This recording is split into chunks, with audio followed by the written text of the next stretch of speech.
Hi friends, வாங்க சூப்பரான கருவாடு தொக்கு எப்படி பண்ணுறது பார்க்கலாமா? ஸோ இது ஈஸியாக பண்ணிடலாங்க. சிம்பிளாக எல்லா சாதத்துக்குமே சூப்பராக இருக்கும். தனியாக சாதத்துக்கு கூட போட்டு சாப்பிடவும் நல்லாயிருக்குங்க. இதே மாதிரி நீங்கள் ட்ரை பண்ணி பாருங்கள்.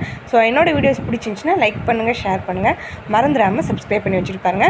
ஸோ ஒரு கடாயில் எண்ணெய் ஊற்றிட்டு கடுகு போட்டு பொரிஞ்சதுக்கப்புறமா கருவேப்பிலை, வெங்காயம், பச்சை மிளகா போட்டு நல்லா ஃப்ரை பண்ணுங்கள். ஸோ நல்லா கொஞ்சம் ஃப்ரை ஆனதுக்கப்புறம் உப்பு, மஞ்சள் தூள் சேர்த்து நல்லா ஃப்ரை பண்ணுங்கள். ஸோ கொஞ்சம் கோல்டன் ஃப்ரை ஆனதுக்கப்புறம் கருவாடு, துண்டு கருவாடு எடுத்துருக்கேன், 2 பீஸ் எடுத்துருக்கேங்க. நல்லா வெந்நீர் தண்ணி கொதிச்சதுக்கப்புறம் அந்த கருவாடில் போட்டு ஒரு 5 நிமிஷம் ஊற வச்சு கழுவுனிங்கன்னா கருவாடு நல்லா க்ளீன் ஆகிடுங்க.